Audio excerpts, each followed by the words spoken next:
In today's video, I'm going to teach you how to run a profit and loss in QuickBooks Online. If you need a quick snapshot of your business performance, the profit and loss report is one of the most useful reports in QuickBooks.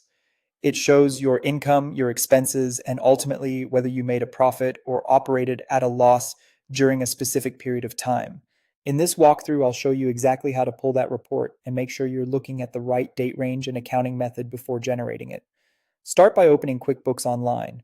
Once you're logged in and on the main dashboard, look over to the left-hand navigation menu. This is where QuickBooks organizes the major areas of the platform, including transactions, customers, payroll, and reports. From that left side menu, click on Reports. This will take you to the reporting section where you can access both standard reports and any reports you use frequently. If you're new to this area, don't worry. The easiest way to find what you need is by using the built-in search feature. At the top of the reports page, locate the search bar labeled Find Report by Name. Click into that field, type Profit and Loss, and then select Profit and Loss from the list of matching reports. QuickBooks will open the standard Profit and Loss report for you. Once the report is open, go to the top of the page and find the Report Period dropdown. This setting controls the time frame for the report, so choose the period you want to review. For example, you might look at this month, last month, this quarter, this year, or a custom date range.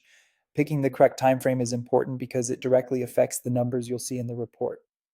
Next, choose your accounting method. Typically, your options will include cash basis or accrual basis. Cash basis shows income and expenses when money actually moves in or out. Accrual basis shows income and expenses when they are earned or incurred, regardless of when payment happens. Make sure you select the method that matches how you want to review your financials. After that, click Run Report. QuickBooks will generate the figures based on the report period and accounting method you selected. Once it loads, you'll be able to review your income, expenses, and net operating result for that time frame. That's how to run a profit